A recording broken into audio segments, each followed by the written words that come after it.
कि उनके चुने हुए उम्मीदवारों को वोट दिए जा सकें। और उस फ्रस्ट्रेशन का इजहार इमरान खान साहब ने गलत अंदाज से कल अपने कौम से खिताब में किया।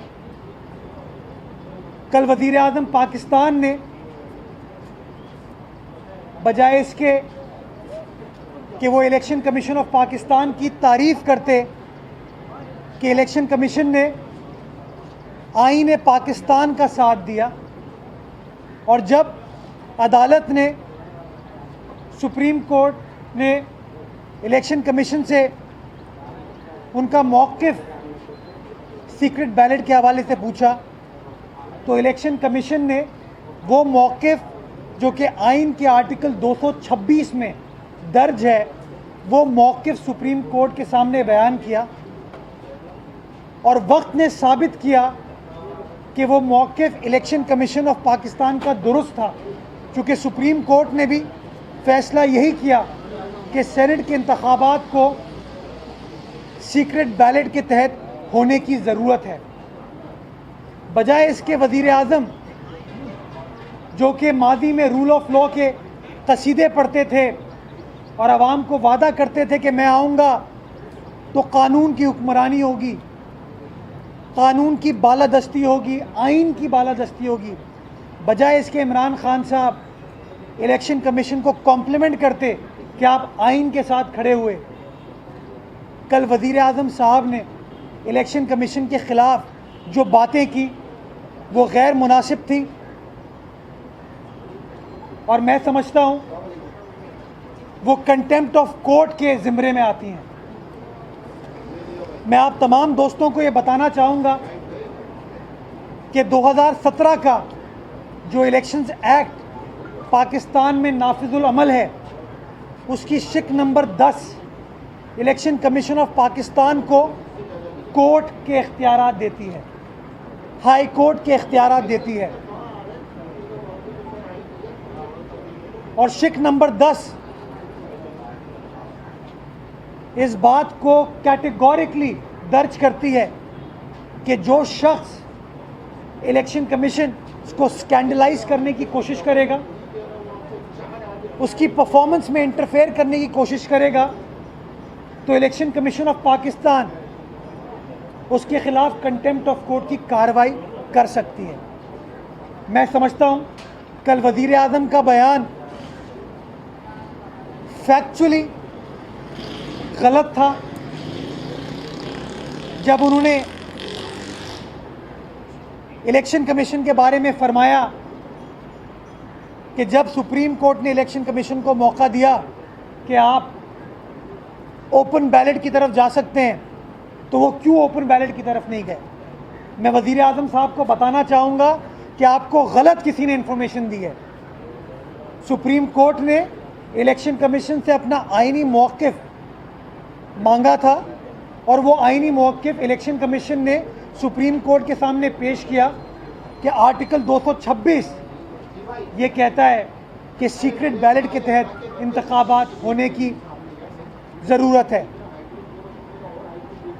सुप्रीम कोर्ट ने कहीं पर भी इलेक्शन कमीशन को ये नहीं कहा था कि आप ओपन बैलेट कर लें, लेकिन वज़ीर आज़म को किसी ने गलत इन्फॉर्मेशन प्रोवाइड की। और कल मैं समझता हूँ जो वज़ीर आज़म के आसपास लोग पिछले 2.5 साल में बार बार उनसे गलतियाँ करवा रहे हैं, शायद उन लोगों ने एक और गलती वज़ीर आज़म से करवाई, जब वज़ीर आज़म ने ये हद तक आमेज़ कंटेम्पचुअस बात इलेक्शन कमीशन के बारे में की। मैं समझता हूँ कल वज़ीर आज़म का स्टेटमेंट शिक नंबर 10 इलेक्शन कमीशन के कवानीन की खिलाफ वर्जी है, आइन के आर्टिकल 204 की खिलाफ वर्जी है, जो कि कैटेगोरिकली ये कहता है कि आप कोर्ट के बारे में कोई ऐसी बात नहीं कर सकते जो गैर मुनासिब हो, जो कोर्ट को स्कैंडलाइज करे। और कल का वज़ीर आज़म का बयान इलेक्शन कमीशन ऑफ पाकिस्तान को स्कैंडलाइज करने के मुतरादिफ है। उसने इलेक्शन कमीशन को स्कैंडलाइज किया है, और मैं समझता हूँ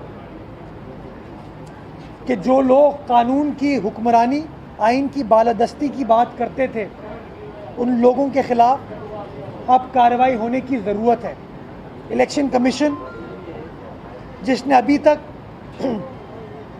बड़ी बहादुरी और बड़ी जुर्रत के साथ आईने पाकिस्तान के साथ खड़ी हुई है, अपनी आईनी जिम्मेदारी के साथ खड़ी हुई है, उसी इलेक्शन कमीशन ऑफ पाकिस्तान को अपने इस्तेहकाक को प्रोटेक्ट करने की ज़रूरत है। और प्रोटेक्ट करने के लिए मैं समझता हूँ कि वज़ीर आज़म को फौरी तौर पर वज़ीर आज़म के ख़िलाफ़ elections act 2017 section 10 read with article 204 of the constitution of Pakistan के तहत कार्रवाई होने की ज़रूरत है, क्योंकि वो बातें जो उन्होंने की हैं वो कंटेम्पचुअस हैं, वो गलत हैं, बेबुनियाद हैं और एक आईनी इदारे को कंट्रोवर्शियल बनाने की वज़ीर आज़म ने डायरेक्टली कोशिश की है।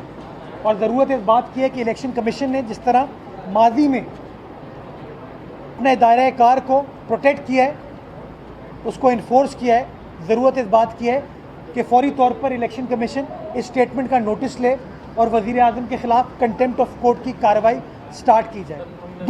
दूसरी बात, जो वोट ऑफ कॉन्फिडेंस और वोट ऑफ नो कॉन्फिडेंस के हवाले से बहुत सारी बातें की जा रही हैं, मैं आपको बताना चाहूँगा कि आईने पाकिस्तान में 2 प्रोविज़न हैं जिसके तहत वज़ीर आज़म के ख़िलाफ़ वोट ऑफ कॉन्फिडेंस या वोट ऑफ नो कॉन्फिडेंस आ सकता है। एक प्रोविज़न है आर्टिकल 91 सब आर्टिकल 7, जिसके तहत सदर मुमलिकत को ये जिम्मेदारी सदर मुमलिकत की है कि जब सदर मुमलिकत सेटिस्फाइड हो कि वज़ीर आज़म has lost the confidence of the majority of the national assembly, वो वोट ऑफ कॉन्फिडेंस लेने की उनको कह सकते हैं। मैंने जो समनिंग ऑर्डर देखा है कौमी असेंबली के कल के इजलास का, उसमें उन्होंने कहा है कि वज़ीर आज़म वोट ऑफ कॉन्फिडेंस लें आर्टिकल 91(7) के तहत। मैं समझता हूँ कि ये बहुत बड़ी इंडाइटमेंट है सदर मुमलिकत की जानिब से कि सदर मुमलिकत खुद इस बात को तस्लीम कर रहे हैं कि वज़ीर आज़म पाकिस्तान के पास अब शायद कौमी असेंबली की मेजॉरिटी हासिल नहीं है। ये जो बार बार पीटीआई के लोग कह रहे हैं ना कि वज़ीर आज़म खुद ये फैसला कर रहे हैं, कि वज़ीर आज़म कह रहे हैं कि मैं वोट ऑफ कॉन्फिडेंस लेने जा रहा हूँ, मैं आर्टिकल 91 आपके सामने पढ़ना चाहूँगा और आपको बताना चाहूँगा, जो कि बहुत वाज़े अल्फाज में ये कहता है कि सदर मुमलिकत को ये तयन करना है। और जो कल का मैंने नोटिफिकेशन देखा है उसमें लिखा है सदर मुमलिकत ने कि आर्टिकल 91(7) के तहत वो वोट ऑफ कॉन्फिडेंस ले, यानी कि इवन सदर मुमलिकत इस बात को तस्लीम कर रहे हैं कि वज़ीर आज़म इमरान खान साहब के पास अब मेजॉरिटी कौमी असेंबली में नहीं है। मैं पढ़ देता हूँ आपको। अनलेस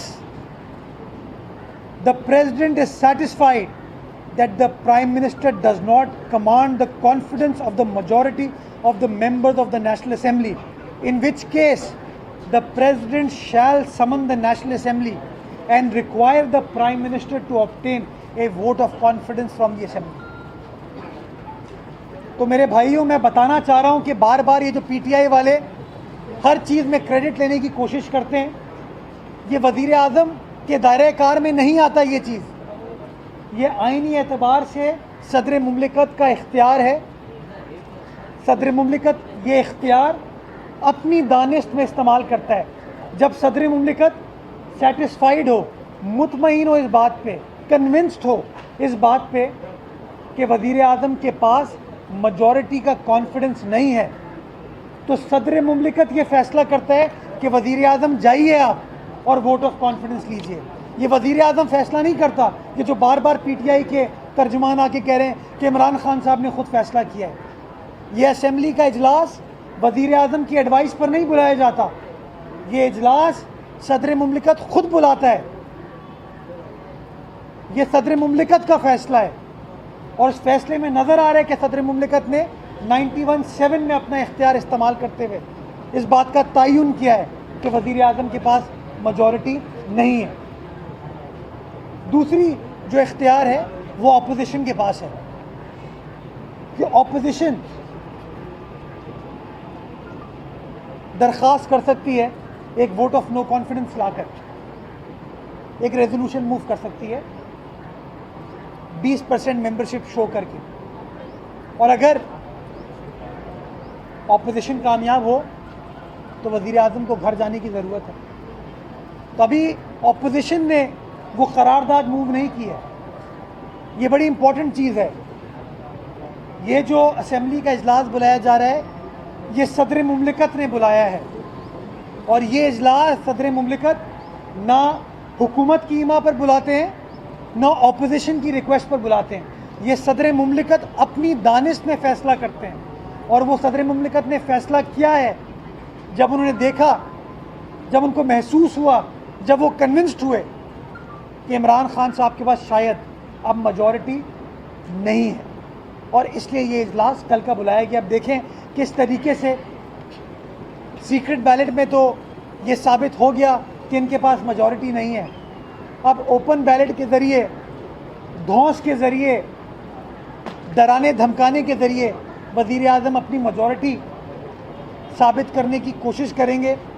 लेकिन मैं समझता हूँ मेजॉरिटी ऑफ नेशनल असेंबली ने फ़ैसला कर लिया है 3 मार्च को कि इमरान खान साहब के पास अब वो नंबर्स नहीं हैं वज़ीर आज़म के ओहदे पर बराजमान रहने के। ये बता दें एक वफाकी वज़रा खासतौर पर शेख रशीद ये दावा कर रहे हैं कि कल अगर एतमाद का वोट हासिल कर लिया इमरान खान साहब ने वज़ीर आज़म के हवाले से, तो दोबारा 6 महीने के बाद ही अपोजिशन को ये मौका मिलेगा कि वो तहरीक अदम एतमाद या जो है ना वो पेश करने का उनको मौका मिलेगा।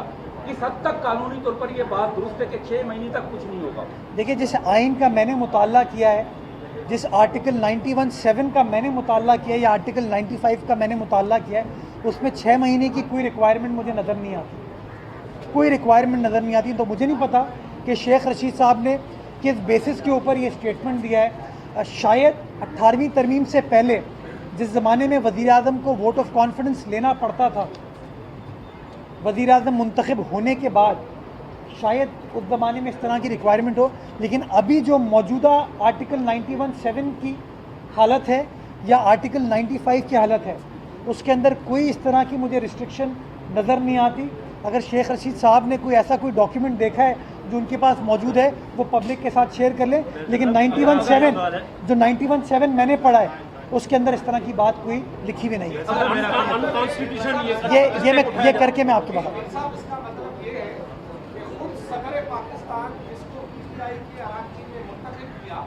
अब उस सदर पाकिस्तान को भी आइन के तहत ये यकीन नहीं रहा कि इस सरकार के पास मेजॉरिटी है। एक तरह से तो खुद आइनी तरीके से सदर ने अपने यानी वजीर आजम पर एक तरह से खुद अदम एतमाद का शुरू। ये बड़ा आपने इम्पोर्टेंट बात की, और मैं यही वादे करना चाह रहा था कि जो बार बार PTI के तर्जुमान कह रहे हैं कि वज़ीर आज़म इतना अजीम आदमी है कि उसने कहा मैं खुद अवाम के पास जा रहा हूँ। नहीं, वज़ीर आज़म के पास ये कोई इख्तियार, और सदर मुमलिकत वो इख्तियार तब इस्तेमाल करता है जब वो अपनी दानिश में ये फ़ैसला करे कि वज़ीर आज़म के पास मेजॉरिटी नहीं है। मैं समझता हूँ सदर मुमलिकत के साथ भी जो पिछले 6 माह में बड़ी परेशानी हुई है कि पहले एक मुअज़्ज़िज़ जज के ख़िलाफ़ इस हुकूमत ने रेफरेंस दायर कराया और वो देखा कि पसपाई का सामना करना पड़ा, फिर इलेक्शंस के हवाले से दूसरा रेफरेंस फाइल करा के पसपाई का सामना करना पड़ा। तो मैं समझता हूँ सदर मुमलिकत भी अपने आप को प्रोटेक्ट कर रहे हैं, अपने आप को सिक्योर कर रहे हैं कि ये हुकूमत आइनी एतबार से समझ नहीं आता उनको कि किस तरीके से काम करी। और मैं समझता हूँ इसलिए सदर मुमलिकत ने अपने दानिश में ये फ़ैसला किया है उनसे कॉन्फिडेंस लेने का। और ये जो आपने कहा कि PTI के सदर मुमलिकत PTI के नहीं होते, किसी सियासी जमात के नहीं होते, कोई गवर्नर किसी सियासी जमात का नहीं होता। ये वो ओहदे हैं जो रियासत के होते हैं। सदर मुमलिकत पाकिस्तान का सदर है, गवर्नर सूबे का गवर्नर होता है, तो किसी सियासी जमात से इन लोगों का ताल्लुक़ नहीं होता। मैं समझता हूँ खुशाइन बात है कि सदर मुमलिकत ने ये सोचते हुए, ये समझते हुए कि शायद वज़ीर आज़म के पास मेजॉरिटी नहीं है, उनको वोट ऑफ कॉन्फिडेंस लेने का कहा है। मैं वादे करना चाहूँगा, ये चीज़ बहुत इंपॉर्टेंट है कि वज़ीर आज़म कोई नहीं होता वोट ऑफ कॉन्फिडेंस लेने वाला। ये सदर मुमलिकत उनको कायल कर रहे हैं कि वज़ीर आज़म साहब नज़र ऐसा आ रहा है कि आपके पास मेजॉरिटी नहीं है, आप अपनी मेजॉरिटी को साबित करें। ये करके ये करके ना। अच्छा, अपोजिशन इस एतमाद के वोट के बाद अपोजिशन अदम एतमाद की तहरीक का ऑप्शन इस्तेमाल कर सकती है आईनी तौर पर इसके बाद? मैंने आपको बताया कि आईने पाकिस्तान के अंदर कोई इस तरह की रिस्ट्रिक्शन ज़ाहिरी एतबार से नज़र नहीं आती। आर्टिकल 91 सब आर्टिकल 7 आप पढ़ लीजिए, आर्टिकल 95 आप पढ़ लीजिए, इस तरह की कोई रिस्ट्रिक्शन नज़र नहीं आती। तो मैं समझता हूँ जो ऑपोजिशन का आईनी तरीक़ेकार उसके पास अवेलेबल है, जो आईनी ऑप्शन है, वो ऑपोजिशन इस्तेमाल करने के ऊपर हक बजाने पे होगी और इंशाल्लाह उसको आईनी एतबार से इस्तेमाल किया जाएगा। करके मैं बताऊँ अब पाकिस्तान पीपल्स पार्टी क्या सोच रही है कि अदम एतमाद वाला जो मामला है उस इजलास में शिरकत करेगी, और सेनेट के हवाले से क्या आपको ऐसा नहीं है कि जिस तरह आपने यूसुफ रज़ा गिलानी ने शिकस्त दी सेनेट में, जिस तरह पहले संजरानी वाला फार्मूला नाकाम हुआ, एक दफ़ा फिर आप नाकामी का सामना करना पड़ेगा? अच्छा देखिए, ये बड़ी इंपॉर्टेंट चीज़ है। कल अदम एतमाद नहीं है, कल एतमाद है। अदम एतमाद की दरख्वास्त जब हम मूव करेंगे, हम अपने नंबर्स को प्रूव करेंगे। अभी तो सदर ने, आरिफ अलवी साहब ने कहा है कि वज़ीर आज़म साहब मुझे ऐसा नहीं लगता कि आपके पास नंबर्स हैं to command the majority of national assembly. तो इस वक्त ओनस जो है वो हुकूमत के पास है, ओनस जो है वो वज़ीर आज़म के ऊपर है कि वो अपनी मेजॉरिटी को साबित करें। एक बार वज़ीर आज़म अपनी मेजॉरिटी को साबित कर लें, फिर हमारे पास आर्टिकल 95 के तहत पूरे ऑप्शंस अवेलेबल हैं कि हम किस तरीके से अपने आईनी ऑप्शन का इख्तियार करें। कि 2 अराकीन तो सरेआम उन्होंने आपको वोट दिया, 2 अराकीन पीटीआई के, जबकि 5 ने खुफिया रायशुमारी के जरिए आपकी सपोर्ट की। तो ये 7 का तो करिश्मा था, जबकि वज़ीर आला साहब ने तो ये भी बोल दिया कि अगर अपोजिशन अराकीन को होटल्स में नहीं रखती तो शायद 10 सेनेटर पीपल्स पार्टी के मुंतखब होते। अच्छा देखिए, इसी के साथ है कि वज़ीर आज़म का सिर्फ बयान जो है वो फ़रीन अदालत है, और यहाँ 7 को क्या चमत्कार क्या कहेंगे, क्या मंडी लगी, ये आइन के बनावटी है। ये बड़ी आपने इम्पोर्टेंट बात की है। ज़ाहिरी एतबार से जो मीडिया पर ख़बरें आई हैं वो शहरियार आफरीदी साहब का ताल्लुक़ किसी अपोजिशन जमात से नहीं है, उनका पीटीआई से ताल्लुक़ है, और उन्होंने ख़ुद इस बात का एतराफ़ किया है कि उन्होंने वोट को गलत तरीके से इस्तेमाल किया, उनका वोट शायद ज़ाया हो गया। इसी तरह की बातें मीडिया पे कुछ और वज़रा के बारे में चल रही हैं, इवन वज़ीर आज़म के हवाले से चल रही हैं कि शायद वो सही तरीके से अपने वोट का हक इस्तेमाल नहीं कर पाए। ये बड़ा वो कहते हैं ना सुथरा काम उतारा गया है हुकूमत के अंदर से उनके अपनी पार्टी के ख़िलाफ़। अगर वज़ीर आज़म सही तरीके से वोट ना दे पाए तो इसका ब्लेम आप अपोजिशन को किस तरीके से दे सकते हैं? नंबर 1। नंबर 2, जो आपने बात की, आईन पाकिस्तान आर्टिकल 63A में 3 रिस्ट्रिक्शंस लगाते हैं किसी मुअज़्ज़िज़ असेंबली के मेंबर के ऊपर कि वो अपने पार्टी के डिसिप्लिन को फॉलो करेगा। वज़ीर आज़म, वज़ीर आला का इंतखाब हो, फाइनेंस एक्ट हो यानी कि बजट पास करना हो, और तीसरा कोई आईनी तरमीम हो। सेनेट का इलेक्शन डिस्क्वालिफिकेशन के ज़िम्मे में नहीं आता, यानी कि जो लोग आइन बनाने वाले थे उन्होंने हर मुअज़्ज़िज़ असेंबली के मेंबर को ये पूरा हक़ दिया कि आप अपना हक़ राय दही अपने ज़मीर के मुताबिक इस्तेमाल कर सकते हैं। तो अगर कोई MPA, कोई MNA अपनी पार्टी के उम्मीदवार से मुत्तफ़िक़ नहीं है, अगर कोई MNA MPA समझता है कि हमारा उम्मीदवार ठीक नहीं है, तो उसको पूरा हक़ हासिल है कि वो अपने हिसाब से अपने ज़मीर के मुताबिक फ़ैसला कर सके।